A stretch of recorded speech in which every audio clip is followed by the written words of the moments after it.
আমি তারেক বলছি। একটু আয়েশা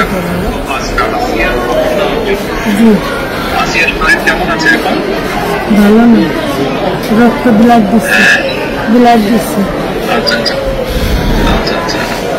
তো আমি আমাদের ওখানে যারা নেতা কর্মী আছে, বিশেষ করে নয়ন আছে, ওখানে আমি বলেছি আমাদের মাগুরায় যারা নেতৃত্ব আছে তাদেরকে আমি বলেছি যে তারা পাশে থাকবে, তারা আসিয়ার পাশে থাকবে যাতে আসিয়া ন্যায় বিচার হয়, আসিয়ার সাথে যারা অন্যায় করেছে তারা যাতে শাস্তি পায়। এর জন্য আমাদের অবস্থান থেকে আমরা চেষ্টা করব, যতটুকু সম্ভব আমরা চেষ্টা করব যাতে দেশের আইন অনুযায়ী আপনারা যাতে সঠিক বিচার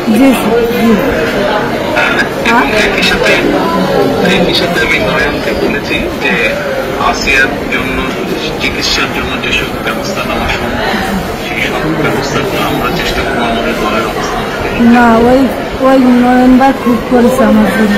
আমার যে খোলাফান আছে ওগুলো সারা রাত যাবে, আমার জেনের যা লাগে সব দিচ্ছে, মানে ওনার নির্দেশও করেছি। আপনার কাছে এইটুকু আবদার যে আমার ছোট বলি আপনি যদি দেখতেন ওই বুকগুলো ফেরিগুলো বিক্রি করছে, তাহলে আপনার কেন আসছেন যে ওরা কি জঘন্য খারাপ করেছে আমার মনে শুনে।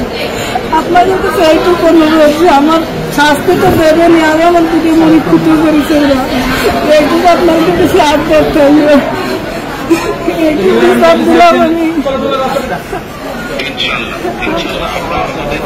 আমাদের অবস্থান থেকে আমরা চেষ্টা করবো যাতে আসিয়া ন্যায় বিচার সেই প্রতিষ্ঠা থাকবে। আপনি চিন্তা করবেন না, আসিয়ার চিকিৎসার জন্য যা কিছু প্রয়োজন আপনি যদি কিছু মনে করেন আমাদেরকে জানাবেন, ঠিক আছে? এতে নিয়ে চিন্তা করবেন না।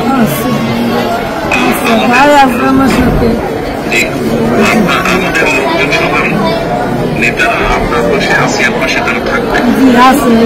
নয়ন ভাই, আপনি নয়ন ভাই আছে, আপনি আছেন, আপনি তো সব দেখতেন, তারপরে আমার দেখতে কি যায়। আমি তো এই দোয়াই করি যাতে আমার বুড়িটা বুড়ি ফেরত আসে। ইনশাল্লাহ, টেনশন করবেন না, চিন্তা করবেন না, দেশের মানুষ আপনার পাশে আছে। দেখতেছি তুমি।